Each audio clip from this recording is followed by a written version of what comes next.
Yo, what's going on, guys? It is Foxy98 here. Welcome back to a brand new F1 2017 video for you guys today here on my channel. Today we are back with my series of is it faster to drive forwards or backwards around a specific track on the F1 calendar. Today we are here for episode 3, technically. This is a series now.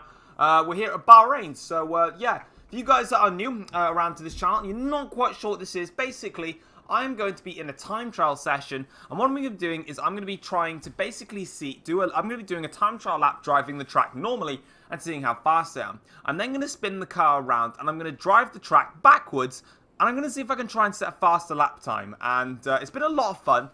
In terms of the rules, obviously, you know, what we're going to be doing in terms of trying to make this as fair as possible, the setup is going to remain default. The only thing that's going to be changing is going to be the brakes. Now, the reason for this is because braking I find very, very tough anyway in the game. So having the balanced brake there is really going to help me out in this setup.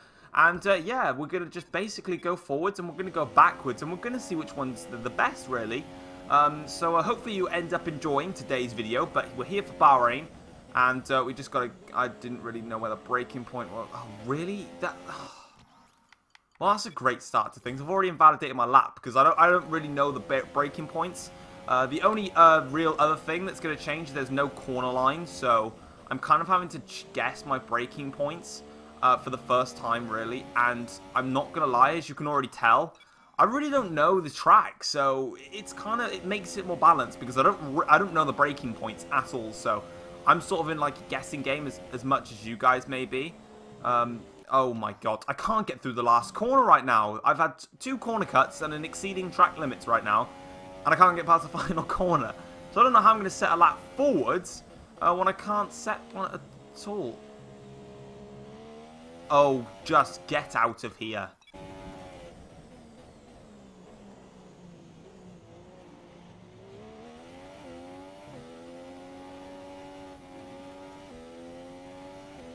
Ladies and gentlemen, you have witnessed the worst start to a lap ever in your lives.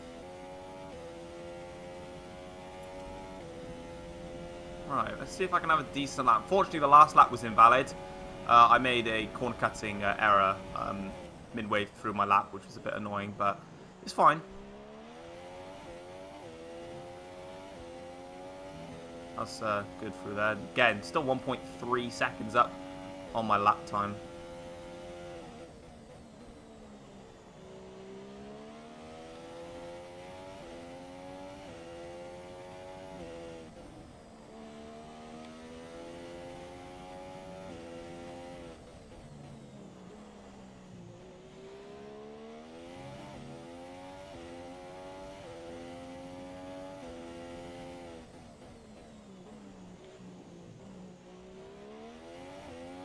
Had to sort of second guess myself into the hairpin, then I was a bit out of shape then. I sort of turned it a little too early, and then I feared the corner cut, so I had to sort of back myself up and then and sort of go again in that scenario.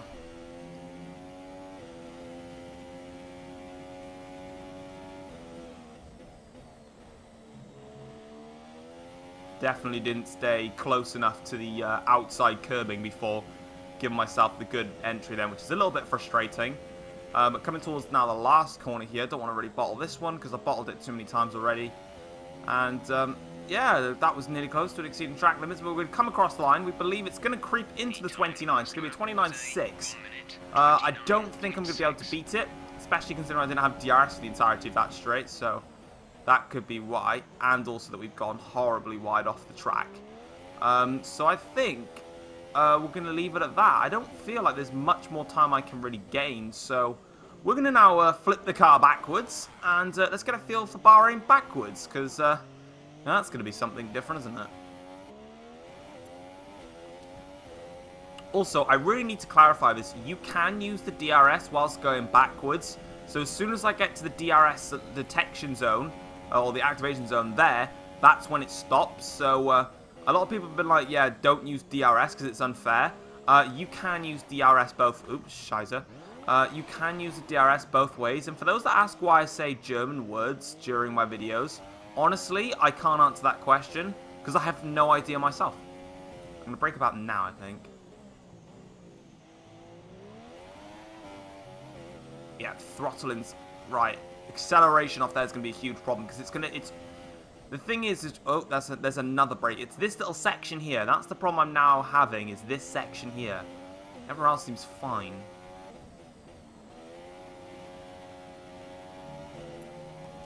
I wrestled that corner a lot. Wow.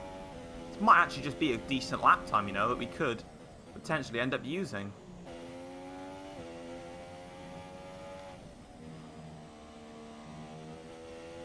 Just kept it on within the track confinements then. Ooh, come on, stay with me.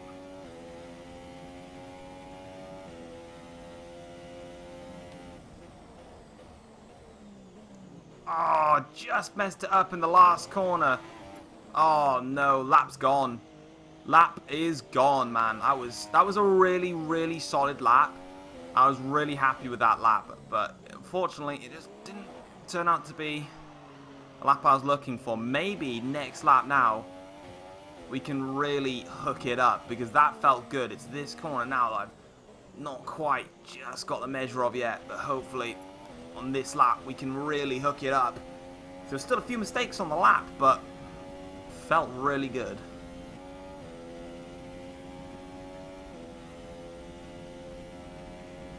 Alright, come on. Let's get a good lap.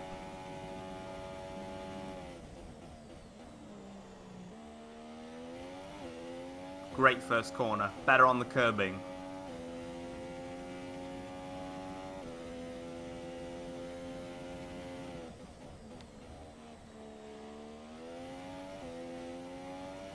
Nice. Good braking points.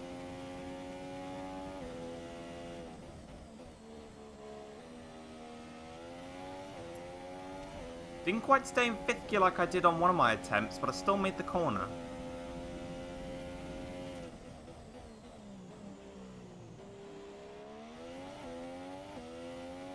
That's better.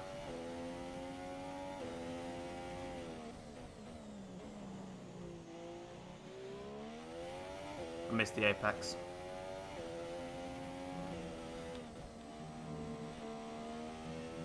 That's on the limit of track. Just kept it within the confinements of the track space.